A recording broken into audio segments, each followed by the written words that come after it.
Bueno, buenos días a todos. Un gusto estar aquí, gracias a los organizadores, un placer. Vamos a acelerar un poco porque creo que estamos un poco atrasados con los tiempos. Y por suerte Florencia ha ha hecho todas las introducciones del caso respecto a las reglas de responsabilidad fiscal, que, bueno, más fuerte, sí. Ahí, ahora sí, bien. Vamos a pasar un poquito express toda la parte introductoria, dado que el trabajo de Florencia ha sido descriptivamente muy completo en términos de qué han sido qué son las relaciones fiscales, bueno, no solo Florencia, sino todos los expositores que nos precedieron, ¿no? Sabemos de las complejidades, los conflictos, los desafíos que implica todo esto y creo que, bueno, este seminario va a ahondar en muchos de esos temas. En ese marco es que nosotros nos propusimos evaluar no el nivel de cumplimiento, o sea, Florencia lo que ha planteado es el nivel de cumplimiento en términos de en cuánto cumplieron las provincias los niveles de indicadores. Nosotros, en realidad, basándonos en los datos que presentan las provincias, tenemos como hipótesis que las provincias adheridas al régimen han modificado de algún modo el nivel de desempeño global de las provincias o no, no lo sabemos, ¿sí? Pero la base informativa que ha propuesto o exigido el régimen a las provincias adheridas es una fuente de información que a nosotros nos interesó trabajar. Esto parece como un déjà vu porque Florencia dice que va a hacer su tesis sobre esto. Bueno, mi tesis doctoral trabajó en parte con esto. Esto es un upgrade, digamos, una partecita que pensamos actualizar. Entonces, bueno, recuperamos algunas consideraciones conceptuales históricas, que todo esto creo que para nadie es una novedad, simplemente ponerlo en contexto.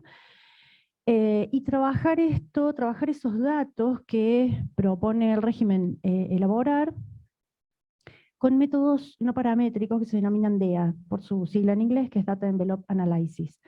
¿Sí? Son métodos no paramétricos que van o permiten construir unos índices sintéticos de desempeño donde se construye una frontera de eficiencia interna y relativa entre las unidades que participan. La diferencia con los métodos paramétricos es que las variables lineales, los pesos y las ponderaciones que se va dando a cada una de las dimensiones que se van a considerar son elaboradas internamente por cada una de las unidades y lo hace este método. Vamos a trabajar con esto porque, bueno, si bien la eficiencia de Pareto y Pareto-Kuhlmann habla de una relación entre insumos y productos, cuando esos insumos o productos son múltiples, o sea, queremos evaluar muchos insumos y muchos outputs, muchos productos, se complica un poquito la elaboración de esos indicadores. Entonces, esto y la ponderación, ¿sí? El qué y el cómo, la decisión de cuánto ponderar a cada una de esas dimensiones, los índices, complica un poquito el modelo. En este caso, está tomado aquí como si fuesen unidades físicas, ¿no? O sea, siempre la productividad se mide como insumos físicos y productos físicos. Lo que nosotros hacemos con DEA es trabajar con inputs y outputs con ese mismo criterio, ¿sí? Tomamos como inputs lo que queremos que sea más bajo posible y como outputs lo que queremos que sea máximo posible, lo que queremos maximizar. Partimos, esos indicadores que propone el régimen de responsabilidad fiscal están tomados sobre las variables macrofiscales que se proponen en el estado de reinversión financiamiento. Entonces, en base a varias de estas variables fiscales, se van construyendo índices que nosotros seleccionamos. Esto no ha sido arbitrario, sino que consideramos o tratamos de considerar que todas estas dimensiones contengan a casi todas las variables. pero que no se repitan, ¿sí? Esa fue la consigna. Y también la cantidad de inputs y de outputs tomados están en relación a las restricciones que el modelo DEA propone, ¿sí? Que es que la cantidad de DMUs o de unidades de análisis, que es N, en el modelo que vimos recién en la formulita, volvemos. Bueno, no está acá. Sí, está. Tiene que ser mayor o igual a dos parámetros que se establecen. A la cantidad de dimensiones que uno pretende analizar, es decir, los inputs más los outputs, los inputs por los outputs, eso va a dar un rango, y el otro que se compara es 3 veces la sumatoria de esos inputs y outputs. Entonces, en este caso, 5 o 6 era el máximo, pero con 5 nos alcanzaba para, dado que las jurisdicciones son 21 o 24, nos daba para trabajar con ello. Bueno, los resultados que ofrece son, primero, las fronteras donde se sitúan las unidades más eficientes, y siempre volvemos, las unidades más eficientes en términos relativos o en términos internos. O sea, esta eficiencia que mide DEA es en términos relativos para este conjunto de provincias, para este país. Esto se podría replicar en otros países o en otras provincias, o se podrían comparar estas eficiencias medias entre países. Bueno, aquí tenemos, o podemos, no me animo a tocar mucho porque no quiero que se me aparezcan los, pero creo que por aquí, sin que se aparezcan los carteles de abajo. Bueno, nos marca naturalmente algunas jurisdicciones que aquí en términos cuantitativos nos marca el máximo nivel, que es 1, o sea, estos índices van de 0 a 1, el índice sintético que termina dando por resultado el método, y acá vemos que hay unidades de análisis que tienen, como el caso de Cava, va marcando la frontera junto con San Luis. Hay un subgrupo, como vemos, que logra alcanzar esa frontera, todos los que tienen 1 y están aquí marcaditos con más oscuro, no sé si ustedes lo ven oscuro, sí. Pero también hay subgrupos, o sea, de estos que alcanzan el 1, acá nos permite ver la media de esa provincia en el periodo analizado, que es de 2011 a 2021, y nos permite ver la desviación estándar, que es cuánta variabilidad. Como vemos, esta que es el mascarón de proa, tiene 0 variabilidad, es decir, a lo largo de todo el periodo se mantiene allí en la frontera, sin variabilidad, sin desviación estándar y sin variabilidad. Y así para cada una. Podemos ver su media aquí en esta columna, su media para todo el periodo y las desviaciones estándar y los coeficientes de variación. Y debajo, que a ver si no está tapado por él, sí, está bien. Debajo lo que tenemos es la media de del índice para todo el sistema completo, para todas las provincias. Y acá vemos que están las provincias adheridas al régimen y las no adheridas al régimen, ¿sí? Recordemos, si recuerdan lo que planteó Florencia, San Luis y Cava, por ejemplo, no se adhirieron en algunos periodos, San Luis y La Pampa no se adhirieron nunca. Cava en algunos sí, en algunos no, pero los datos están para todas. Entonces, bueno, en la tesis hay un estudio comparativo también entre las que se adhirieron y las que no se adhirieron, pero por acá, por la extensión del trabajo, hemos resumido y solo para mostrar cómo se pueden trabajar estos datos.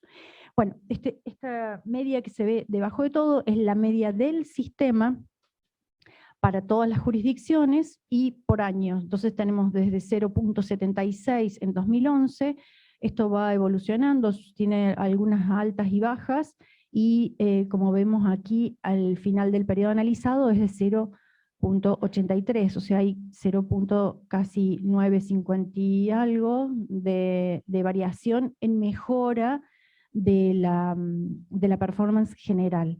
Acá se puede ver, en estos gráficos, más gráficamente, valga la redundancia, el comportamiento de las provincias, o sea, por cada unidad, digo provincias a veces, disculpen la desviación porque son jurisdicciones, ¿sí? Esta Cava también.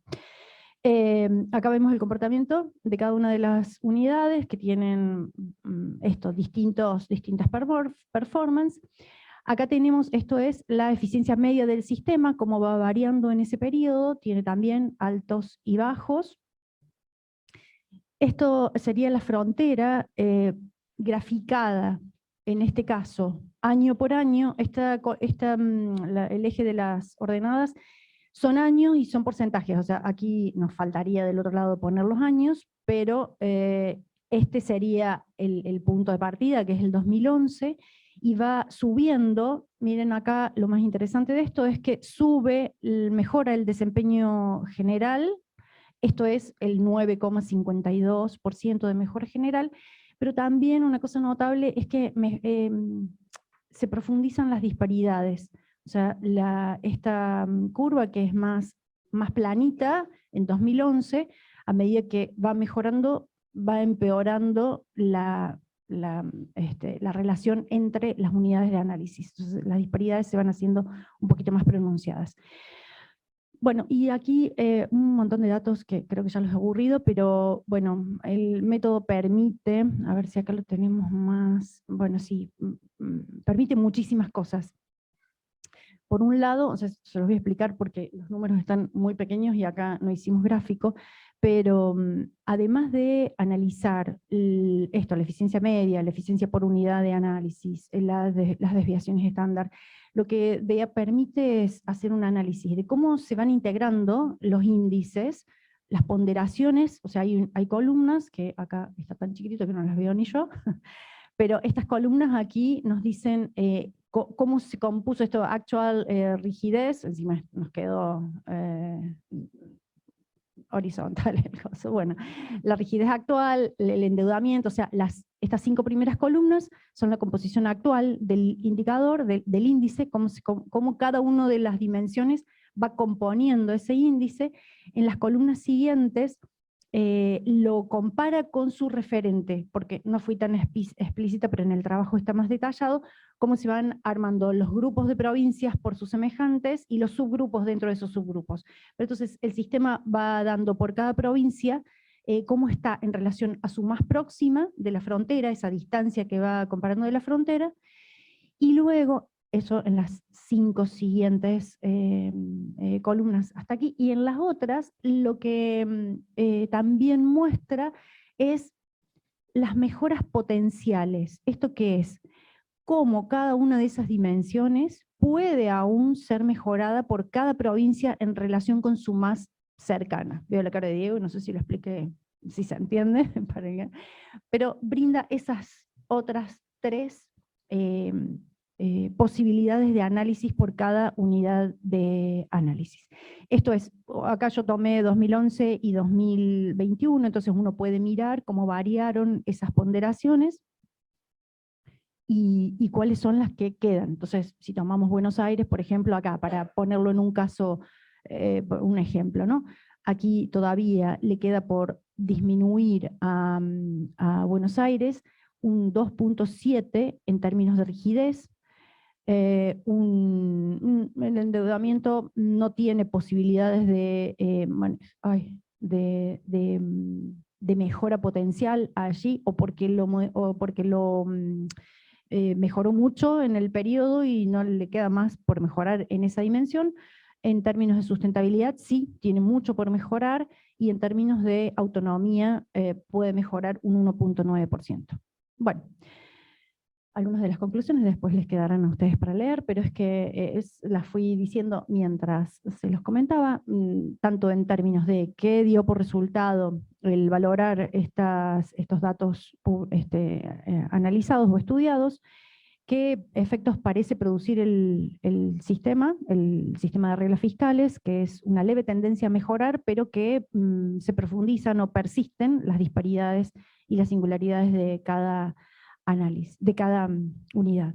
Y por último, bueno, sí nos queda para un siguiente trabajo o para una publicación analizar los cambios específicos en la normativa que están vinculados a lo que propuso, lo que describió Florencia respecto a que en 2016 hubo una modificación importante al régimen que cambió muy sutilmente las consignas que tiene el régimen original, y entonces ese cambio para DEA se considera un cambio tecnológico, y esa división entre el desempeño global y lo específico de una modificación tecnológica puede medirse a través del índice de Malmkins, que es en honor a Stan Malkins, que permite separar esos efectos, pero eso lo dejamos para una siguiente trabajo. Bueno, espero, nos faltó el gracias, pero es para decírselo personalmente y aprovechar. Muchísimas gracias, gracias por la atención y por la escucha.